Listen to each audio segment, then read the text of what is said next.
တက်ဘူးကျမတကယ်လဲကျမပြည့်စုံတဲ့အရာမရှိပါဘူးဘာဖြစ်လဲဆိုကျမကိုညံတဲ့ကိုကျမတုံးတက်ပြီးတော့ကိုပြန်ပြီးတော့တုံးတက်လိုက်တဲ့အခါမှာငါမပြည့်စုံတဲ့လူဖြစ်တယ်ငါဘာမှမတက်ဘူးဆိုပြီးကျမနေတယ်ဝန်ခံခဲ့တယ်ပြောဆိုခဲ့တယ်ဒါပေမဲ့လို့ကျမဒီလွန်ခဲ့တဲ့ဒီ2 လလောက်မှာပေါ့နော်နှုတ်ကပတ်တော်နဲ့အတိအကျကျမဘုရားသခင်ကပေါ့နော်တနည်းအားဖြင့်တော့ကျမတို့ဒီမှာရှိတဲ့ဘူရောဆောင်ဆရာမတွေအားဖြင့်တရုတ်ဆရာတွေအားဖြင့်ပေါ့နော်ကျမကဘုရားသခင်ရဲ့ခေါ်ခြင်းဆိုတာကိုကျမကြားတယ်ဒါပေမဲ့ကျမကကိုမသိဘူးမတတ်ဘူးဆိုတဲ့အရာနဲ့ကျမကလုံးဝlimit ထားတာလေအဲ့ဒီတော့ကျမဘာမှမလုပ်ဆောက်နိုင်ဘူးမပြောနိုင်ဘူးမပါဝင်နိုင်ဘူးเนาะဒါပေမဲ့လို့ပြီးခဲ့တဲ့2 လလောက်မှာဘုရားသခင်က confirmation ပေးတယ်သူ့ရဲ့ခေါ်ခြင်းကိုပြောတဲ့အခါမှာကျမကအမှုတော်ဆောင်ဖြစ်ခြင်းကိုကျမအဓိကပြောတာမဟုတ်ဘူးเนาะအမှုတော်များအတွက်ပါဝင်နေရခြင်းကိုအဓိကပြောချင်တာဖြစ်တယ်ဒီမှာထိုင်နေတဲ့ယုံကြည်သူအကြီးဆုံးမှအငယ်ဆုံးတိုင်အောင်ကလေဖယားသခင်ကရှေ့မစော့ကနေပြီးတော့ခွဲခတ်မှတ်သားထားပြီးသားဖြစ်တယ်အဲ့တော့အရောက်ချင်းစီတိုင်းကအခုအတင်းတော်မှာဘယ်လိုပဲဘယ်ခန္ဓာပဲပါနေရအမှုတော်ဆောင်နေတဲ့သူတွေပဲဖြစ်တယ်ဆိုတော့ကျမနားလည်ထားတာကအမှုတော်ဆောင်ဆိုတာကတကယ်ပဲအမှုတော်ဆောင်ကြိုက်ရပြီးတော့အတင်းတော်အတွက်ဆရာမအဖြစ်အဲ့လိုလုံးဝအမှုတော်ဆောင်အဲ့ဒီအတွက်ဒီသာသနာအတွက်ပါဝင်စက္ကန့်ရဲ့အရာလှုပ်ဆောင်ရဲ့အရာတွေမှာအမှုတော်ဆောင်ဆိုပြီးကျမကိုနားလည်တဲ့အခါမှာအမှုတော်ဆောင်ပါလို့ပြောလိုက်တာမှကျမညင်းတယ်နော်ညင်းတယ်အဲ့ဒီຢာကလည်းဟိုပါပေါ့ဒီမှာရှိတဲ့လူငယ်တွေကိုကျမကကိုတာတကပေးနေအဲ့ညင်းတဲ့အရာကကျမတို့အတွက်အမေကလာဖြစ်တယ်ဆိုတာကိုထပ်ပြီးတော့ပြောပြချင်တာဖြစ်တယ်နားမလည်လို့ညင်းခဲ့တာဖြစ်တယ်ဒါပေမဲ့လို့ဘုရားသခင်ကအခုချိန်မှာကျမပုံမှာဘာအကြံစီရှိလဲဆိုတဲ့အရာကိုတဖြည်းဖြည်းနဲ့နားလည်လာတဲ့အခါမှာကျမဒီအချိန်နာကြီးအတွက်ကျေးဇူးတင်တယ်ဘုရားသခင်ပေါ့ကျမ comfort zone တွေကနေကျမထွက်လာခဲ့ရတယ်ကျမဒီအလုံးနဲ့ပတ်သက်လာလို့ရှင်ကျမဘာပဲဖြစ်လေကျမဒီကြွကျင်တဲ့အလုပ်ကတော့ကျမရဲ့ comfort zone ပဲဖြစ်တယ်နော်အဲ့ဒီကနေထွက်လာတဲ့အခါမှာဘုရားသခင်ကကျမကိုဝိညာဉ်တက်တာထဲမှာလုံးဝ comfortable ဖြစ်တဲ့စုံလေးကိုဘုရားသခင်ပို့တာဖြစ်တယ်ဆိုတော့ကျမတို့ကုန်ခဲ့တဲ့အချိန်ဒီမှာကျမတို့စံနာနဲ့ကျမတို့သွားတယ်ကျမတို့ဉာဏ်ပညာနဲ့သက်ဆိုင်တဲ့အလုပ်ကိုလုပ်တယ်ကိုရွေးချယ်တဲ့အရာပေါ်မှာသစ္စာရှိစွာပြအကောင်းဆုံးတော့လှုပ်ဆောင်ခဲ့ပါတယ်ဒါပေမဲ့လို့ဒီနေ့အဲ့ဒီအရာကလေထာဝရနဲ့ဆိုင်တော့ထာဝရဘုံစည်းစိမ်နဲ့ဆိုင်တဲ့အရာမဟုတ်ဘူးဆိုတော့ကျွန်မကောင်းကောင်းသိတယ်ဘာဖြစ်လို့အဲ့ဒီမှာညီတက်ခြင်းမရှိဘူးအဲ့ဒီမှာလွတ်မြောက်ခြင်းလည်းမရှိဘူးအဲ့ဒါကြောင့်မို့ကျမရဲ့ comfortable ဖြစ်တဲ့ zone ကနေကျမထွက်လာတဲ့အခါမှာကျမစိတ်ပြတ်တယ်တခါတလေချင်းအားငယ်တယ်ကျမရဲ့ life career ကြီးကတစ်ခုလုံးမှမရှိလာတဲ့အခါမှာဆိုတဲ့အခါမှာဘုရားသခင်ကကျမတဆင်ဘာတွေစကားပြောလဲဆိုတဲ့အခါမှာကျမခုနကျမသတ်မှတ်ထားတဲ့ကျမ comfortable zone မှာရောနေပါလုံးနိုင်လို့လေအခုနေ့ကငါဒီဘက်ထားလိုက်တယ်နေ့တက်တာတစ်ခုလုံးအတွက်ငါဒီဘက်ရွေးချယ်ပြီးထားတဲ့နေရာမှာရောနေပါလုံးနိုင်လေအဲ့ဒါအမြဲတမ်းကျမနေ့တူကကျမအဲ့ဒီຢာကိုအမြဲတမ်းမေးခွန်းထုတ်နေရတဲ့အခြေအနေဖြစ်တယ်ဒါပေမဲ့လို့ဘုရားသခင်ကျေးဇူးတော်ကကျမတနေ့အဲ့ကျမရဲ့မေးခွန်းတွေမှာအဖြေရလာတယ်ဘုရားသခင်ကအကြံစီရှိလို့ဒီနေ့ဒီနေရာမှာထားခြင်းဖြစ်တယ်နော်ဒီနေ့ဒီအသင်းတော်မှာပါဝင်နေရခြင်းဖြစ်တယ်တထုံမျိုးမှာရှိနေရခြင်းဖြစ်တယ်မလေးကတို့အစားရှောင်မှာထပ်ပြီးပြောတယ်နော်ကျမပြောတဲ့အခါမှာဟုတ်တယ်ကျမကအဲ့ချိန်မှာကျမအရင်စိတ်ထဲမှာတူတည်ရဟုတ်တယ်ကျမတို့လည်းကိုယ့်ရဲ့စိတ်ပျော်ရွှင်တဲ့နေရာဆိုတာရှိတယ်နေခြင်းတယ်သွားခြင်းတယ်ရှိခြင်းတယ်အဲ့လိုနေရာမျိုးမှာဒါပေမဲ့လို့ဘုရားသခင်အကြံစီကိုသိလာတဲ့အခါမှာကနေ့ဒီနေရာမှာထားခြင်းကမင်္ဂလာရှိတာဖြစ်တယ်အဲ့တော့ကျမဘယ်ရောက်ရွေးရမလဲဆိုတဲ့အရာကိုကောင်းကောင်းသိလာတဲ့အခါမှာပြီးခဲ့တဲ့လမှာကျမဝန်ခံတယ်စကတ်တယ်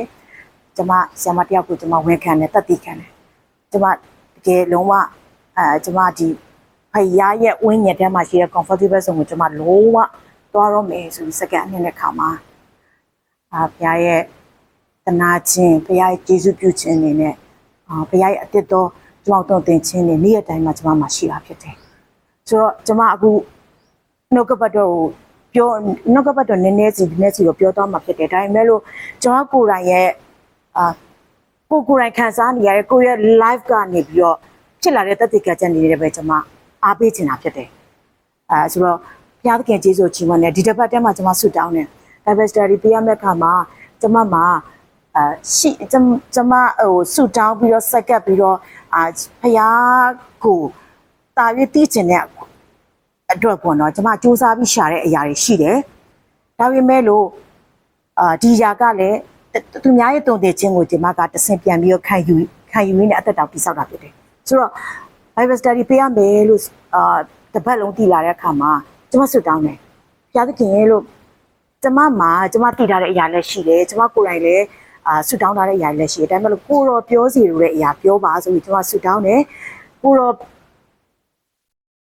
ကျွန်မအသက်တောင်တုံ့တင်တဲ့အရာကိုပဲသူများကိုကျွန်မဝင်ငှချင်တယ်ခွန်အားပေးချင်တယ်ဆွတ်တောင်းတဲ့အခါမှာဘုဒ္ဓဦးလေးကဘုရားသခင်အခွင့်ပေးတယ်တစ်ချိန်ဒီနေ့လည်းဘုရားသခင်ကအခွင့်ပြန်ပြီးပေးပါတယ်လို့ဘယ်လောက်တောင်ပေးလဲဆိုရင်ကျွန်မ Bible study လုပ်ဖို့ဆိုပြီးကျွန်မ study လုပ်ထားတဲ့ကျွန်မ notebook တောင်ကြံခဲ့တယ်ကျွန်မဒီရောက်မှတည်တယ်ကျွန်မကြည့်ရတော့အော်ဆူတောင်းလာတလန်လို့ဘုရားသခင်ကိုရောပြောစီလို့ရပဲကျွန်မပြောမယ်ဆိုရယ်ဆူတောင်းလာတဲ့အတိုင်းပဲကျွန်မပြင်ဆင်ထားတဲ့အရာကကြံခဲ့တယ်ဆိုတော့ဘုရားသခင်အရန်ကောင်းမြတ်တယ်ယုံကြည်ဖို့ပဲလိုတာဖြစ်တယ်နော်ကျွန်မဒီမနေ့ကဒီတနာခုနားထောင်လိုက်တဲ့အခါမှာအခုဒီကြုံတွေ့လာရတဲ့ကျမတို့ဘဝတွေမှာဖြတ်တန်းလာခဲ့ရတဲ့အရာတွေတစ်ခုချင်းစီတိုင်းကတဲ့ဖယားတခင်ကတဲ့ဘယ်တော့မှအလဟတ်တဲ့အချီးမဖြစ်ဘူးတဲ့ဆိုတော့ကကျမကိုပြန်ပြီးတော့နှိုင်းရှင်လိုက်တဲ့အခါမှာဟုတ်ပြီကျမတို့မျက်ရည်တွေကျခဲ့ရတယ်ခက်ခဲမှုတွေကြုံတွေ့ရတယ်ပြဿနာတွေရှိလာတယ်ရှုပ်ထွေးမှုတွေရှိတယ်ဒီနေ့ဒီຢာတွေကြုံတွေ့လာစေတာကတဲ့ဘာဖြစ်လဲဘုရားသခင်ကအချီးမဟုတ်ဘူးတဲ့ဒီຢာတွေကိုကြော်လွှားအောင်မြင်လာတဲ့တနေ့မှာတဲ့ကျမတို့ကဘသူ့ကိုမြင်တွေ့ဖို့လဲဆိုတော့တဲ့ဒီຢာတွေရဲ့အားလုံးကိုချုပ်ကင်နေတာကယေရှုဆိုတာကိုမြင်ဖို့ရန်အတွက်ဖြစ်တယ်တဲ့ဖခင်ရဲ့ဘုန်းတော်ကိုထင်ရှားဖို့ရန်အတွက်ဖြစ်တယ်တဲ့ဆိုတဲ့အရာကိုပြန်ပြီးဒီမနေ့တက်တဲ့အခါမှာကျမဟုတ်တယ်ကျမရဲ့ live တစ်ခုလုံးအတွက်ကျမပြန်ပြီးသုံးသပ်တဲ့အခါမှာဟုတ်တယ်ကိုရောငိုကြွေးခဲ့ရတဲ့အချိန်တွေလည်းဘုရားဘုန်းတော်ထင်ရှားဖို့အတွက်ဖြစ်တယ်ခက်ခဲခဲ့ရတဲ့အချိန်တွေမှာလည်းဘုရားဘုန်းတော်ထင်ရှားဖို့ဖြစ်တယ်ဆိုတော့ကိုဝင်ခံလာနိုင်တယ်အပင်စိုက်တဲ့လူတွေပိုတည်တယ်အပင်တစ်ပင်စိုက်ဖို့ရတဲ့ကျမတို့ကမြေကြီးကိုတူးဆွားရတာတွေရှိတယ်မြေဩဇာထည့်ရတဲ့အခါတွေရှိတယ်ပြီးခဲ့ရင်စောနာလို့ကျမတို့လက်နဲ့မကင်ကျင်လောက်တဲ့အညစ်အကြေးเนาะဥပမာပေါ့တရိတ်ဆန်ရဲ့အညစ်အကြေးတွေတော်လကောင်ထည့်ရတာတွေရှိတယ်လေအပင်တစ်ပင်စိုက်မယ်ဆိုလို့ရှိရင်เนาะအဲ့ဒီလိုမှလေအဲ့ဒီအပင်ကရှင်သန်ကြီးထွားမှာဟုတ်เนาะတကယ်စီးပွားပြစ်ဆိုင်ပြိုတဲ့လူတွေဆိုပိုတည်တယ်ဆိုတော့အဲ့ဒီတဲမှာမျိုးစုံပါတယ်ကျမတို့ဘဝကိုလည်းအဲ့လိုမျိုးပဲဘုရားသခင်ကအဲ့ဒီလိုအပင်တစ်ပင်စိုက်ဖို့ရအတွက်မြေဩဇာလိုမျိုးနန်စော်နေတဲ့မြေဩဇာလေကျမတို့အသက်တော်ဘုရားသခင်ကထည့်တာဖြစ်တယ်ပြီးခဲ့ရင်စောနာတို့ပေါင်းဒီလိုမြေကြီးတွေစွာတာတူးစွာတာရှာတယ်နာကျင်စရာတွေတူးစွာလာတယ်ခက်ခဲခြင်းတွေရှုပ်ထွေးခြင်းတွေနဲ့ဒါပေမဲ့ဘာဖြစ်လို့လဲအဲ့ဒီလိုတူးဆွခြင်းတွေရေလောင်းခြင်းတွေပေါင်းတင်ခြင်းတွေနောက်ချီထည့်ခြင်းကဘာဖြစ်လဲဆိုရှင်သန်ကြီးထွားပြီးအသီးပြေးဖို့ရအတွက်ကိုရည်ရွယ်တာဖြစ်တယ်အပင်စိုက်တဲ့သူပန်းစိုက်တဲ့သူဘုရားသခင်ကထူနည်းလည်းကောင်းဖြစ်တယ်ဆိုတော့လူကတော့မကြုံချင်ဘူးလေမကြုံချင်ဘူးအခုနောက်ပိုင်းအားလုံးကလည်းအားလုံးကဒီ social media ပေါ်မှာနားထောင်လို့ရတဲ့တရားဒေသနာပါလဲဆိုတော့အဲ့ဒီခက်ခဲမှုတွေကိုကြော်လွှားပြီးတော့မှတစ်ဆင့်ရတဲ့အရာကိုပဲလူတွေကနားထောင်ကြကြတယ်ကောင်းပါတယ်မကောင်းဘူးမဟုတ်ဘူးဒါပေမဲ့လို့အဲ့ဒီခက်ခဲမှုတွေထဲမှာဘယ်လိုကြက်ခိုင်ပြီးတော့ကျမတို့ခရစ်တော်ဟူသောကြောက်ပေါ်မှာဘယ်လိုရက်တည်ပြီးဘယ်လိုသွားမလဲဆိုတဲ့ကအင်မတန်ရေးကြီးတာဖြစ်တယ်ဆိုတော့ကျမကိုပဲပြန်ပြီးသုံးသပ်တဲ့အခါမှာဟုတ်တယ်ဒီမနေ့ဟုတ်တယ်ကျမကိုသူတို့ဘုရားသခင်စိုက်ပျိုးဖို့ရအတွက်ရည်ရွယ်ထားပြီးတော့သူဒီနောက်ချေးလိုမျိုးအညစ်နန်ဆုံနေတဲ့အခြေအနေတွေမှာလည်းဘုရားသခင်ကထားတယ်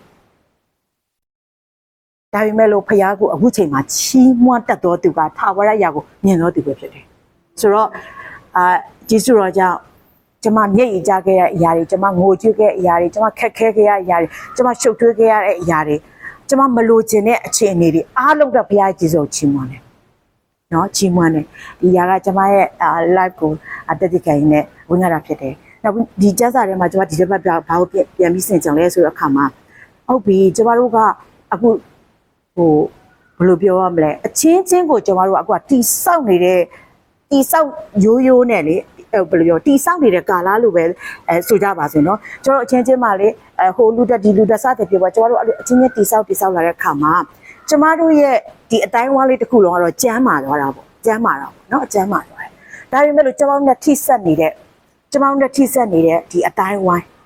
ဖယားကိုမသိသေးတဲ့အတိုင်းဝိုင်းတွေအတွက်ကျမတို့လုံးဖို့ညာအတွက်ကအချိန်ရလေးလုံးဝမရှိတော့ဘူးဆိုတာကိုအခုပြန်ပြီးနားလည်ရတယ်ကျမတို့အချင်းချင်းကျမ်းမာဖို့အချင်းချင်းမလုံးရဘူးမဟုတ်ဘူးလုံးရမယ်ကျမတို့ရှိတဲ့အရာလေးနဲ့အခုကျမတို့နှုတ်ကပတ်တော်တည်တယ်ဒီလူကဆွတောင်းဖို့လိုအပ်နေဆိုဆွတောင်းပေးလိုက်မယ်ဒီလူကပေးကမ်းဖို့လိုအပ်နေဆိုပေးကမ်းလိုက်မယ်သိကောင်းပါတယ်ကျမတို့အချင်းချင်းကျမ်းမာနေမှလည်းကျမတို့မိသားစုကိုယ်တိုင်ကကျမ်းမာနေမှသူများမိသားစုကကျမတို့ကိုကြည့်ပြီးတော့ဒီကဖယားရဲ့သားသမီးဒီခရစ်ယာန်မိသားစုဒီအောင်ကြီးမိသားစုဝင်ကကျမ်းမာနေတယ်ဆိုပြီးတော့သူများကကျမတို့ပုံသက်တည်ချင်မှာဖြစ်တယ်ဆိုတော့ထိုနည်း၎င်းပဲကျမတို့အသက်တာတွေထဲမှာလည်းကျမကဘာပြန်ကန်စားရလဲဆိုတော့ဟုတ်တယ်ကျမတို့ပတ်ဝန်းကျင်မှာဖယားမသိသေးတဲ့သူတွေအတွက်ကျမတို့လှုပ်ဆောင်ပေးရတော့ကဒီနေ့ဒီချိန်အကောင်းဆုံးအချိန်ဖြစ်တယ်ဒီနေ့ဒီချိန်ကအကောင်းဆုံးအချိန်တိုင်းဖြစ်တယ်ဒီနေ့ဒီချိန်ထဲမှာပါဝင်ရခြင်းအကောင်းဆုံးဖြစ်တယ်အားပေးချင်တာဖြစ်တယ်ကျမကိုယ်တိုင်လည်းအားယူပြီးတော့တွားနေတဲ့အခါမှာ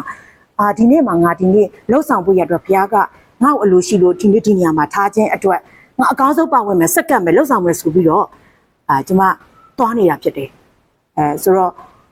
အားနည်းချက်မပြည့်စုံခြင်းရှိတယ်ဒါပေမဲ့လို့ကျမမပြည့်စုံတဲ့အားနည်းချက်တွေကိုဒီဘက်မှာရှိတဲ့အမှုတော်ဆောင်ဆရာဆရာမတွေအပြည့်အသစ်တွေအပြည့်ကျမကိုဖြည့်လာတဲ့အခါမှာကျမကပြည့်စုံသွားတာဖြစ်တယ်ဆိုတော့ခရစ်တော်ကလည်းအဲ့ဒီအတိုင်းပဲလိုချင်တာဖြစ်တယ်ခရစ်တော်ရဲ့သဘောတဘာဝက तू ကတလုံးတစ်ပါးတည်းကိုဖြစ်စေချင်တာကိုလိုချင်တာဟုတ်နော်မိသားစုထဲမှာတုံးတစ်ပါးတည်းဖြစ်ဖို့ရအတွက်လိုချင်တယ်ဆိုတော့အဲ့ကြောင့်ကျမပြန်ပြီးဆင်ကျင်တဲ့အခါမှာကျမမိသားစုနဲ့ဒီအတင်းတော်နဲ့အဲ့လိုကိုယ့်ရဲ့မိသားစုပုံစံလေးနဲ့အဲ့လိုရှင်လာတဲ့အခါမှာကျမတချို့အရာတွေမြင်တက်လာတယ်အဲ့တော့ဘုရားသခင်စီမှာစုတောင်းတက်လာတယ်ဒူးထောက်တက်လာတယ်ဘုရားသခင်ဟုတ်ပြီကျမလှုပ်ရမယ်ဆိုတဲ့အရာကိုလည်းပို့ပြီးမြင်လာတယ်အဲ့ဒါကျမကိုဟုန်ဆဲမှာကျမတက်တည်ခံတယ်လို့ပေါ့နော်ပေတရုယောဟန်တို့ရဲ့မာကုထဲမှာပါတယ်ပေတရုယောဟန်တို့ကအဲ့ဒီတစ်တကာနာကိုသွားတဲ့အခါမှာတောင်းစားနေတဲ့လူတယောက်ကသူကတော့မျော်လင့်တာကတော့ပါပဲပတ်စံပဲလိုချင်တာဟုတ်နော်တောင်းစားတဲ့လူဆိုအဲ့ဒီလာသမျှလူပတ်စံပေးရင်တော့တယ်သူအဲ့ပတ်စံရရင်သူရဲ့ဒီရှင်သန်မှုတော့ကလုံလောက်ပြီလေအဲ့ဆိုတော့သူရဲ့သဘောတရားဝါရသူတောင်းစားတယ်ဒါပေမဲ့အမကြီးပေတရုပြောတဲ့စကားလေးကအရင်ကျမနှလုံးသားတူထီလေးရပါလဲဆိုတော့ငါမှနင့်ကိုပေးစရာမရှိဘူးတဲ့ဒါပေမဲ့လို့အသက်ရှင်တဲ့ဖယားနာမယေရှုနာမကိုပေးပြီးတော့ဖယားရဲ့ထာဝရဘုရားနာမကိုပေးပြီးတော့ကျမ်းမာခြင်းရပြီးအခုပြန်လှမ်းသွားလို့ပြောတဲ့အခါမှာအဲ့ဒီတောင်းစားနေတဲ့လူကခုန်ပြီးတော့ချီးမွမ်းပြီးတော့ထွက်သွားရတာဖြစ်တယ်ကျမတို့မှာရှိနေတာကထာဝရဘုရားရဲ့နာမဖြစ်တယ်ချစ်ချင်းမေတ္တာအရှင်ဖြစ်တယ်ဒီ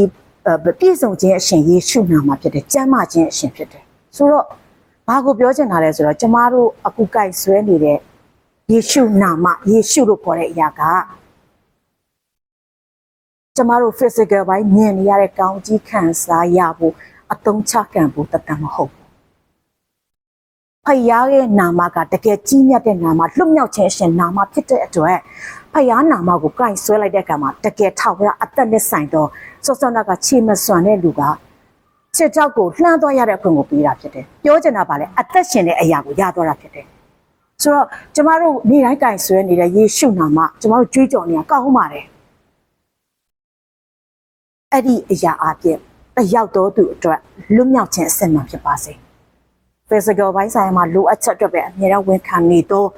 အသက်တာထက်ပေါ့လိုအပ်ပါတယ်ဒီ personal မှာလိုအပ်တယ်မိသားစုတွေမှာလည်းလိုအပ်ပါတယ်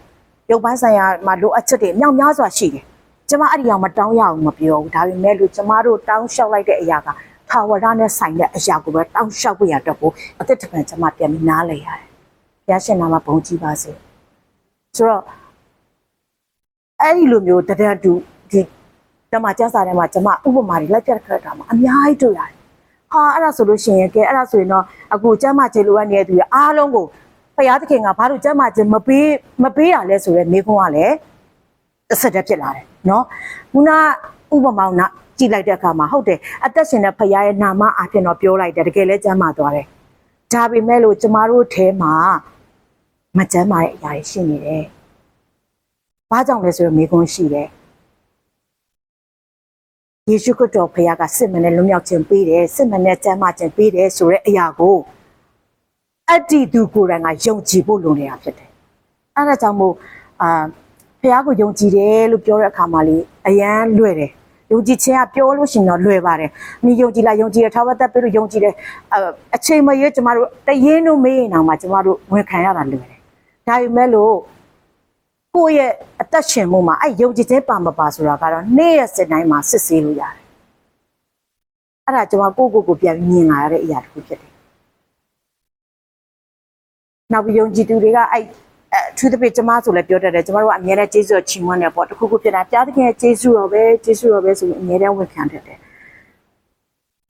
။ဝန်ခံတာမကောင်းဘူးလားကောင်းပါတယ်ပြားရဲ့ကျေးဇူးတော်ဒါပေမဲ့ဖခင်ရဲ့ကျေးဇူးတော်မှာစစ်မှန်တဲ့ပြည့်စုံတဲ့လွတ်မြောက်ခြင်းရှိနေတာဖြစ်တယ်။အဲ့ဒီအရာကိုတော့ဝန်ခံပြီးတော့ကြွေးကြော်ရသူအရောက်ချင်းစီတိုင်းမှာကျွန်မကအဲ့ဒါအထူးသဖြင့်ခံစားစေချင်တယ်ငါတော့ကျေးဇူးတော်နဲ့ငါတော့ပြည့်စုံနေတာပဲဝန်ခံခြင်းမှာတင့်မှာပါလွတ်မြောက်မှုရှိတယ်ကျွန်မဆိုသိတယ်ကျွန်မအခုဖျားခင်ကိုကျေးဇူးကိုချီးမွမ်းနေတော့ကျွန်မအဲ့လောက်ပဲပြောနိုင်တယ်ဘာဖြစ်လို့လဲကိစ္စထဲမှာကျွန်မဝင်မခံနိုင်သေးဘူးဘာဖြစ်လို့လဲဆိုမယုံကြည်တာမဟုတ်ဘူးယုံကြည်တယ်ဘာကြောင့်လဲသိလားဟဲ့ကျေးဇူးတော်ထဲမှာလွတ်မြောက်ခြင်းရှိတာဖြစ်တော့ကျွန်မမှာမလွတ်မြောက်သေးတဲ့အပိုင်းလေးရှိလာတဲ့အခါမှာဖခင်ရဲ့ကျေးဇူးတရားကျွန်မအပေါ်မှာပြည့်ပြည့်စုံမခံစားသေးဘူးဖခင်ဘက်ကတော့ကျွန်မတို့ပေးပြီးသားပဲနော်အကုန်လုံးပြင်ဆင်ထားပြီးသားပဲဒါပေမဲ့ကျမတို့ဘက်မှာလိုအပ်ချက်ကကျမတို့ရဲ့ယုံကြည်ခြင်းအားနည်းနေလို့ဖြစ်တယ်ဆိုတော့အဲ့ဒီရလဲကျမဒီဥပမာလို့ဖတ်တဲ့အခါမှာပေါ့နော်အတစ်တပံဘုရားသခင်ကပြန်ပြီးမြင်စေတဲ့အရာဖြစ်တယ်ဆိုတော့အခုဘုရားသခင်ကအခုကျမကိုပြန်ပြီးဆင်ခြင်တဲ့အခါမှာဟုတ်ပြီတိတိုက်တဲ့ဟာတော့တိလာခဲ့ပြီဒါပေမဲ့ဘုရားသခင်ကအဓိက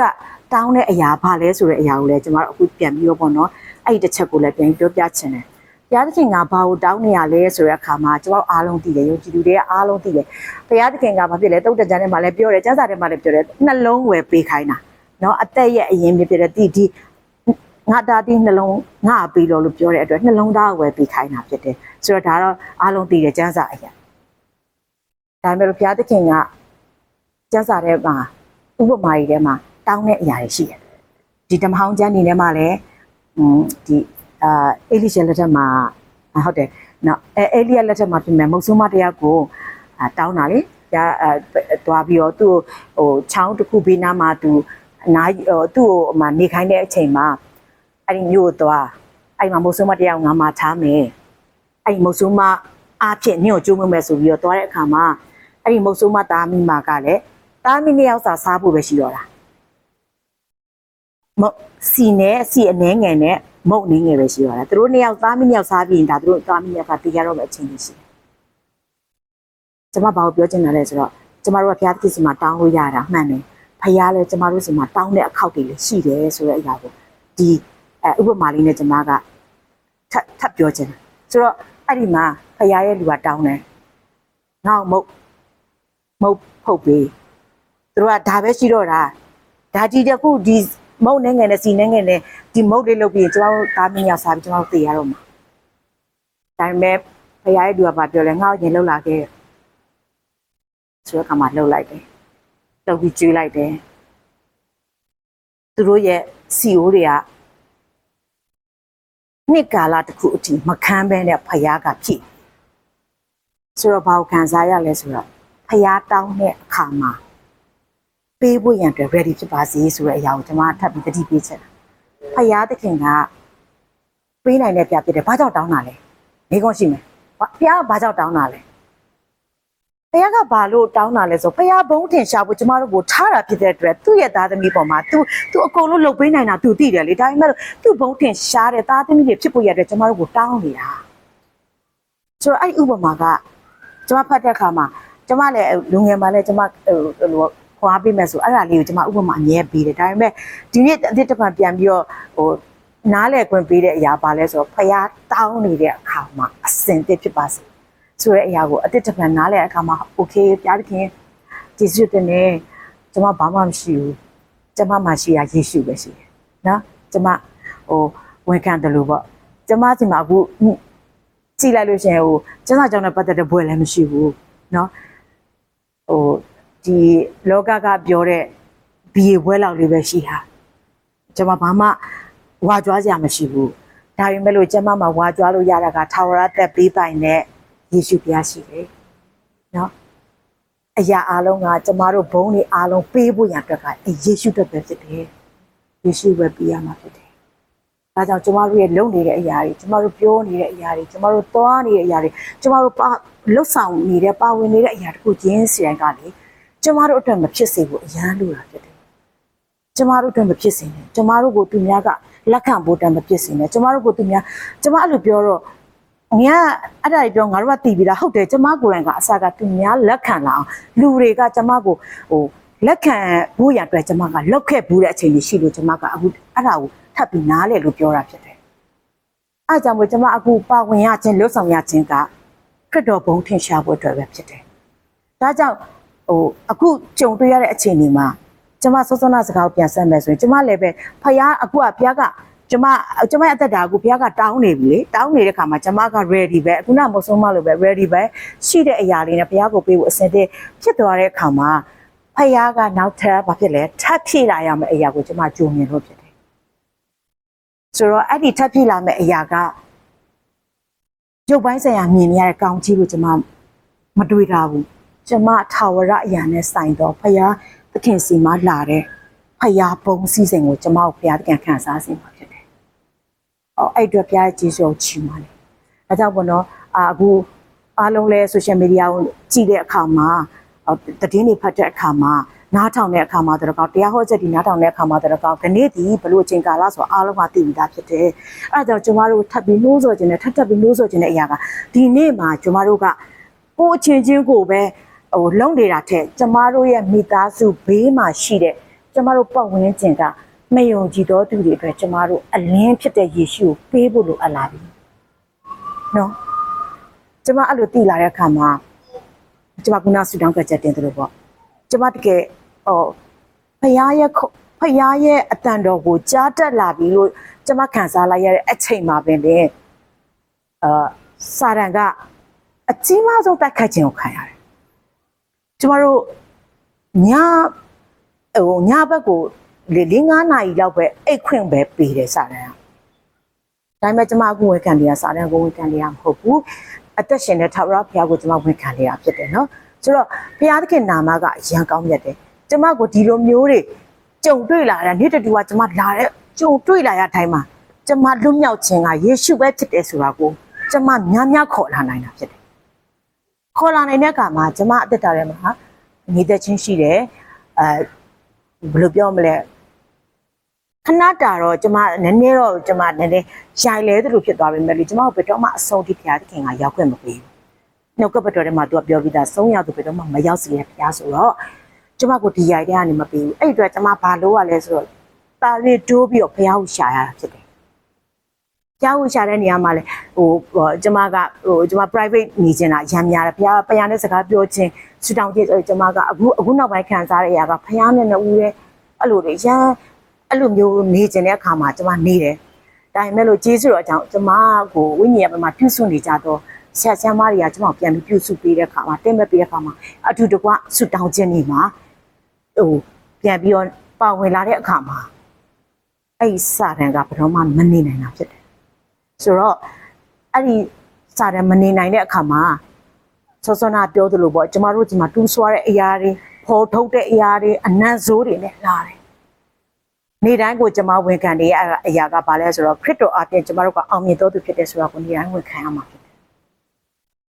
။ယေရှုခရစ်တော်ဖခင်ကတည်းကလွတ်မြောက်ခြင်းအစစ်မဖြစ်တဲ့ဆိုနေ့တိုင်းဝန်ခံနေရတာဖြစ်တယ်။ဆိုတော့ဘုရားကျေးဇူးချီးမွမ်းပါတယ်။အဲကြောင့်ဆက်ပြီးတော့လည်းကျမဆုတောင်းကြချက်ထပ်တင်ခြင်းကကျမနဲ့ပတ်သက်လာလို့ရှင်စောနာတင်လာသလိုပေါ့နော်။ကျမမိသားစုထဲမှာလိုအပ်နေတဲ့အဲဒီချင်းတွေလိုအပ်လာတယ်။ကျမအခုချိန်မှာပြောဖို့ရန်အတွက်ဘာဖြစ်လို့လဲဆိုတော့သူတို့အရဟန့်တာတယ်။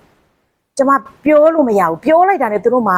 သူတို့စီမှာရှိတဲ့အကန့်နေရာလေးရှိတယ်ကျမဖယားနာမကိုပြောရမယ်ဆိုသူတို့မှာဒီအမှန်တရားဆိုအကန့်နေနဲ့လာတဲ့အခါမှာကျမပြောလို့မရတိုင်းနဲ့ကျမဘာလို့ရလဲဆူတောင်းလို့ရတာ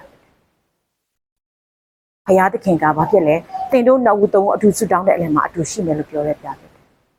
တင်ယုံကြည်နဲ့တင်မိသားစုကိုယ်တော်ဖယားကကဲတင်မယ်ဆိုတဲ့ဘုရားဖြစ်တယ်တင်ယုံကြည်နဲ့မိသားစုကိုယ်တော်ကွယ်ကမယ်လို့ပြောတဲ့ဘုရားဖြစ်တယ်ဆိုတော့အကြောင်းဘုရားရဲ့ကျေးဇူးကိုလည်းအမြဲချီးမွမ်းတယ် ချီးမွမ်းနိုင်တဲ့အခွင့်ကိုလည်းဘုရားပေးတာဖြစ်တယ်အဲ့ဒါကြောင့်မို့ကျွန်မနောက်ကဘက်ကိုပြန်ပြီးဆင်ခြင်တဲ့အခါမှာအဲ့ဒီအာဗြဟံရဲ့အသက်တာကိုလည်းကျွန်မတို့ပြီးခဲ့လားဆိုလို့ရှိရင်ကျွန်မတို့ချီးမွမ်းတဲ့တခြင်းเนาะအာကြီးသောယုံကြည်ခြင်းမှာလည်းအာဗြဟံအကြောင်းပါတဲ့အခါမှာကျွန်မအဲ့ဒီတခြင်းကိုစပြီးရကြတဲ့အာဗြဟံအကြောင်းကနေ့တူမှာအမြဲတမ်းခေါင်းထဲမှာအမြဲရှိတယ်အာဗြဟံရဲ့အကြောင်းကိုပြန်ပြီးစဉ်းစားတဲ့အခါမှာအာဗြဟံကိုတော့ဘုရားသခင်ကသွားခိုင်းဆိုသွားတာပဲအာဗြဟံကတော့เนาะအခုသူပေးထားတဲ့သားကိုနစ်ပူဇော်ဆိုတာနဲ့သူလည်းချက်ချင်းပူဇော်တယ်ဒါပေမဲ့လူဆိုတော့သူဘယ်ပေးချင်မှာမလဲသူရဲ့တဝူဒီတော့သားလေးတက်ကြီးမှရလာတဲ့သားလေးကျမတို့ပိုင်ဆိုင်တဲ့အရာတွေကျမတို့ကပိုင်ဆိုင်တယ်လို့ထင်ထားတဲ့အရာတွေအဲ့ဒါကိုဘုရားကတောင်းတာလေကျမတို့ဆိုတော့မလုံနိုင်ဘူးဘုရားလင်းပဲကျမသာဆိုကိုယ့်ရဲ့သားသမီးကိုအရန်ခင်တွဲတယ်ကိုတူတွေသားတွေတော့အရန်ခင်တွဲတယ်ကိုယ့်ရဲ့မွေးထားတဲ့သားဆိုကျမတို့မပေးနိုင်ဘူးဘုရားသခင်မပေးဘူးဘုရားနဲ့တော့အတိုက်ခံညင်းမိမယ်ထင်တာဒါပေမဲ့လို့အာဗြဟံကဘာဖြစ်လဲတကယ်ပေးခဲ့တယ်ပေးခဲ့တဲ့အခါမှာလည်းဘုရားသခင်ကယူလို့လားသူအကုန်တတ်နိုင်တယ်လေသူတောင်းတာအဓိကသူ့ပေါ်မှာယုံကြည်ခြင်းဘယ်လောက်ရှိပြီးအဲ့နှလုံးသားကဘယ်လောက်ဖရားအတွက် ready ဖြစ်နေလဲဆိုရကိုဘုရားသိချင်လို့တောင်းတာလေအဲ့ဒါကြောင့်အာဗြဟံယုံကြည်ခြင်းဆိုပြီးတော့နောက်ကပတ်တော်မှာကနေ့ဒီကျမတို့ကနမူနာယူပြီးသူ့အတိုင်းကိုကျမတို့ဆုတောင်းနေရတာလေဟုတ်အဲ့လိုမျိုးဆိုတော့ဘုရားသခင်အယံကောင်းမြတ်တယ်သူ့သားကိုဂျစ်ပူဇော်ဖို့တောင်မှလောက်ခံဒီဆဲမှာပြင်ခြုံထဲမှာဂျစ်ပူဇော်ဖို့အကောင်ဘုရားကပြင်ဆင်ထားတာအဲ့လိုဘုရားမျိုးနော်သူတောင်းပါတယ်ဒါပေမဲ့လို့အဲ့ဒီတောင်းတာထက်ကိုပြင်ဆင်ပေးထားတဲ့ဘုရားဖြစ်တယ်ပေးနိုင်တဲ့ဘုရားဖြစ်တယ်အဲ့တော့တောင်းတဲ့အခါမှာပေးဖို့ရတဲ့ ready ဖြစ်ဖို့ထပ်ပြီးတော့နှိုးဆော်ပါတယ်ဘာကြောင့်ဒီစကားကိုပြောမိလဲတော့မသိဘူးကျွန်မစီစဉ်ထားတဲ့အရာကတော့အဲ့ဒါလေးတွေမဟုတ်ဘူးပေါ့နော်ဘုရားကတောင်းနေတဲ့အခါမှာပေးဖို့ ready ဖြစ်ပါစေဆိုတဲ့အရာကိုထပ်ပြီးတော့ပဲခံစားရတယ်အဲ့တော့ဘုရားကြီးဆိုချီးမွမ်းတယ်โอเคအဲ့ဒါဆိုရင်ကျွန်မနောက်ဆုံးအနေနဲ့အချုပ်ကျမ်းပိုက်လေးတစ်ပိုက်လေးပဲဖတ်ချင်ပါတယ်လို့เนาะအဲ့ဒါတော့ဗာလဲဆိုရင်တိတု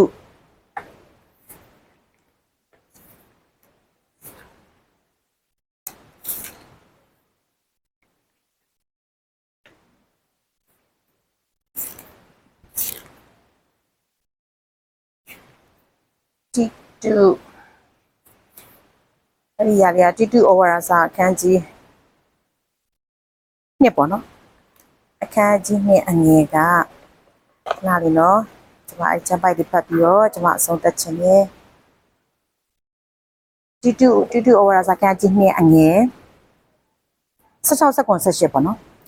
အကြောင်းမူကားမင်္ဂလာရှိသောမျှော်လင့်ရာကို၎င်းကြီးမြတ်သောဘုရားသခင်ကြီးဟူသောငါတို့ကိုကယ်တင်တော်မူသောအရှင်သခင်ယေရှုခရစ်၏ဘုန်းအတည်တော်ထင်ရှားပေါ်ထွန်းခြင်းကို၎င်းငါတို့သည်မျှော်လင့်လျက်ဖယားမဲ့တရားမဲ့နေခြင်းလောကီတတ်မှတ်ခြင်းကိုပယ်ရှားလျက်ယခုဘဝ၌အိန္ဒြေစောင့်ခြင်းတရားသဖြင့်ကျင့်ခြင်းဖယားဝ၌မွေးလျော်ခြင်းတို့ကိုပြုနေရမည်အကြောင်းငါတို့ကိုဆုံးမသွန်သင်၍လူအပေါင်းတို့ကိုကယ်တင်တော်မူသောဘုရားသခင်၏ကျေးဇူးတော်သည်ထင်ရှားပေါ်ထွန်းလျက်ရှိ၏တဲ့ဒီနောက်ကဘတ်တော်အပြည့်ဘုရားသခင်အရောက်ချင်းစီအောင်ကောင်းကြည့်ပေးပါစေ။တာ၍နားလည်နိုင်တဲ့ဉာဏ်ပညာကိုဘုရားသခင်အရောက်ချင်းစီပေးပါစေ။ကျွန်မဒီမှာဖတ်လိုက်တဲ့အခါမှာမင်္ဂလာရှိသောမျှော်လင့်ရာလို့ပြောတဲ့အခါမှာကျွန်မအယံဟိုပါလေဘယ်လိုပြောမလဲဂတိတစ်ခုရတယ်လို့ခံစားလိုက်ရတယ်။ကျွန်မတို့မျှော်လင့်အခုကျွန်မတို့ယုံကြည်သူအရောက်ချင်းစီအကြီးမားဆုံးမျှော်လင့်ချက်ကတော့ဘာဖြစ်လဲခရစ်တော်ဒုတိယအချိန်ကြွလာခြင်းပဲ။နော်ဒီရောက်ကွဲကျွန်တော်မျှော်လင့်နေတာဖြစ်တယ်။ဆိုတော့ဒီအရာနဲ့ပတ်သက်ပြီးတော့ပဲကျွန်မတို့များများနားထောင်တဲ့အရာပါလဲဆိုတော့ဘုရားသခင်ရဲ့လို့ကိုရောဒုတိယကြိမ်ကြွလာတဲ့အခါမှာကျမတော့လွတ်လွတ်ကျွတ်ကျွတ်ပါခြင်းတယ်ပေါ့နော်ပါခြင်းတယ်ဒါပေမဲ့ကျမပြန်ကြည့်ရကောင်နောက်ပြန်ကြည့်ရကောင်ကိုမိသားစုတွေကလည်းဘုရားကမတိသေးပြန်ဘူးဆိုတော့လေအဲ့ဒီဟာကလေကျမတို့ကတည်းကနောက်ဆန်တင်းတယ်ပေါ့နော်ပြောသူတို့ကိုကျမအခုချိန်မှာပြောရတော့မယ်ကျမသိရဲဒါမှပြောဖို့ရတော့အလိုလိုနေပိတ်တယ်ဒါပေမဲ့ကျမဘာဖြစ်လဲကျမမှာအခုမင်္ဂလာရှိတော့မျှော်လင့်ရတာရှိတယ်တဲ့နော်ကြီးမြတ်သောဘုရားသခင်ဒီတော်ငါတို့ကိုကယ်တင်တော်မူသောအရှင်ယေရှုခရစ်ဘုန်းတည်တော်ထင်ရှားပေါ်ထွန်းခြင်းကိုတဲ့ကျမတို့ကမျှော်လင့်နဲ့နေတဲ့အခါမှာဘာလို့ရမလဲဆိုရင်ဖယားမဲ့တရားမဲ့နေခြင်းမလုပ်ပါနဲ့နော်လောကီတတ်မှတ်ခြင်းတွေကိုပယ်ရှားဖို့လိုတယ်အိမ်တွေစောင့်မယ်တရားတစ်ပြည့်ကျင့်မယ်ဖယားဝန်နိုင်မွေ့လို့မယ်ဒီချက်၅ချက်လေးကကျမဘယ်ဒေသနာပဲနားထောင်ဒီတိတုကကျမကိုပဲတိုက်ရိုက်ပြောနေတယ်လို့အရက်ပတ်ရက်ကအမြဲတည်းဒီနှုတ်ကပတ်ကိုကြားတဲ့အခါမှာကျမဖတ်တော့မင်္ဂလာရှိသောမျှော်လင့်ရာဆိုရဲစကြတဲ့ကျမဂတိတော်ရပြီโอเคအဲ့ဂတိတော်ရဖို့ကျမတို့ကဘာလုပ်ရမလဲဆိုဒီအချက်၅ချက်ကိုကျမတို့လုပ်ရမှာဖြစ်တယ်ဆိုတော့ဖယားတရားမဲ့နေခြင်းမျိုးမဖြစ်ရတော့ဘူးလောကီတတ်မှတ်ခြင်းကိုဖယ်ရှားပြီးတော့အခုဘဝမှာလည်းဘာဖြစ်လဲအိမ်တွေစောင့်မယ်တရားသဖြင့်ကျင့်မယ်ဖ ဖယားဝင်နိုင်မေ့လျော်ခြင်းရှိမယ်အဲ့ဒီဟာဆိုရင်ကျမတို့ကဘုံအတည်ဖြစ်တဲ့ဖယားရဲ့ကျေးဇူးတော်ပေါ်ထွန်းလာမယ့်အချိန်ကိုကျမတို့ကမျှော်လင့်နေတော့ကျမတို့အကြီးမားဆုံးသောမျှော်လင့်ခြင်းကယေရှုခရစ်တော်ပဲဖြစ်တယ်ဆိုတဲ့အရာကိုပေါ့နော်ကျမဒီနောက်ကဘတ်တော်နဲ့ပြန်ပြီးတော့ဘုရားသခင်ကဂတိပေးတဲ့အခါမှာအရန်ကျေးဇူးတင်တယ်ကျမတို့မင်္ဂလာရှိသောမျှော်လင့်ရကယေရှုခရစ်တော်ဖြစ်တယ်နော်မင်္ဂလာရှိသောမျှော်လင့်ရယေရှုခရစ်ကိုမျှော်လင့်ပြီးတော့ကျမတို့ကနေဖို့ရအတွက်လည်းအရန်လိုအပ်တာဖြစ်တယ်ဆိုတော့ကျမအဆုံးသတ်အနေနဲ့ကဘုရားသခင်ကပြန်ပြီးတော့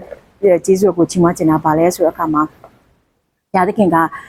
ကျမတို့ရဲ့ဘဝတွေကိုဘယ်တော့မှအချင်းမဖြစ်ဘူးစောစောကကျမကလည်းပြောသလိုပဲဘဝတွေကျမတို့ကြုံတွေ့လာတဲ့အချိန်တွေထဲမှာဘုရားသခင်ကအချင်းကြီးတက်ကျမတို့ကိုကြုံတွေ့စေတဲ့အရာဘာတစ်ခုမှမရှိဘူးဆိုတဲ့အရာကိုပြန်ပြီးတော့လဲမကြားတဲ့လူတွေအတွက်အတူချုံနဲ့ပြောပြတာဖြစ်တယ်ဘုရားသခင်ကဘယ်တော့မှကျမတို့ကိုဆုံးရသူရောက်အောင်ဘယ်တော့မှအခွင့်မပေးဘူးဖယားသခင်ကတောင်းတဲ့အချိန်မှာလည်းအမြဲတမ်းအစဉ်သက်ရှိဖို့လည်းအားပေးခြင်းနဲ့ပြီးခဲ့လို့ရှိရင်ကျမတို့အကြီးမားဆုံးသောမျှော်လင့်ရာကယေရှုခရစ်တော်ဖြစ်တယ်ယေရှုခရစ်တော်ဒုတိယအကြိမ်ကြောက်လာခင်နေတဲ့အခါမှာကျမတို့လုပ်ရမယ့်အချက်ကတော့ဒီတီတူဩဝါဒစာထဲမှာအချက်၅ချက်ပါတာဖြစ်တယ်ဒီຢာလေးနဲ့ပေါ့နော်အနေငယ် sharing လုပ်ပါတဲ့အရောက်ချင်းဆိုင်ပြပြင်ကောင်းကြည့်ပေးပါစေ